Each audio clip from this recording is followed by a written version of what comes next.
And you said you want to compare something. I looked into our fleet. We have one ENIAC in our fleet, which is very, very close to your car. So it was really surprising for me that we had it in our database.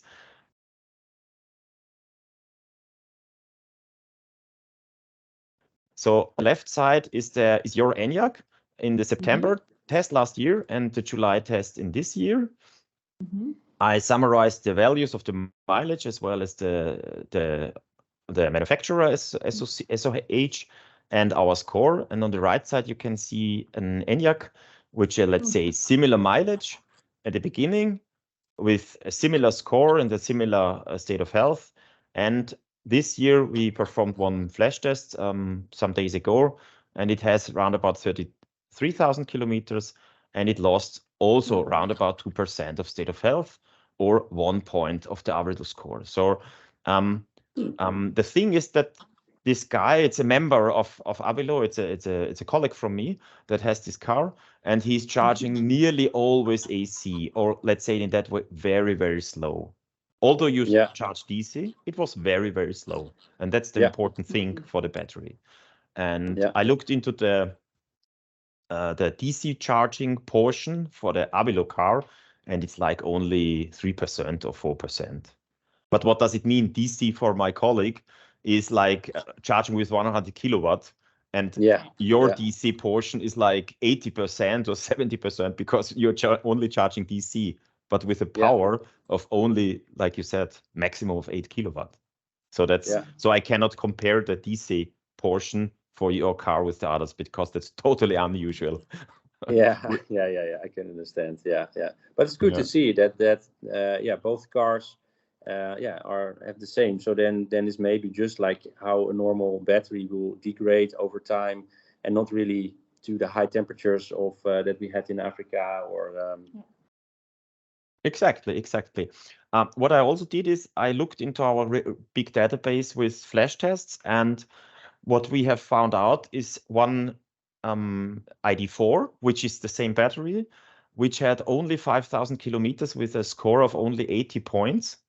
And there was a cell damage. There had to be exchanged a battery module. It was only some thousand kilometers of mileage, the car, so it was nearly new. So it could be also in the other way, but the dealer repaired the car, and afterwards it had 96 points of the AVILOO score and 98, I think, from the manufacturer score, or state of health. And if you then would compare our flash test to other Skoda Enyaqs or ID4s that do more fast charging, so in higher, quicker charging, do you see then a way faster degradation or a little, or? Well, we can say that the statistics, so the amount of cars, the MEB platform is quite new. So the MEB platform for ENIACs or ID4. And so what we recognize, there is a mileage of up to 80,000 kilometers, sorry. So it's not that big, but we can recognize that, or we recognize that for the first 100,000 kilometers roundabout, the degradation, if you are just supercharging or fast charging, the degradation is around about 6-7% faster or quicker than without any DC charging. So there is an impact. There's a quite huge impact, but up till now the statistics just for the ENIAC is not that big. So therefore we used all the MEB platform cars, which are the same battery chemistry, the same battery type, and this is okay. This is good if we did that. So we taken into account ID3, ID4, Audi, and stuff like that, other cars, and other brands as well, of course. And what we recognize is that if you would only DC charge in the first 100,000 kilometers, the degradation is around about 7% points faster than without DC charging. Still not too bad. Still not too bad, no. Yeah. Okay, yeah, that's okay. But if it's linear, we don't know up till now if it's linear.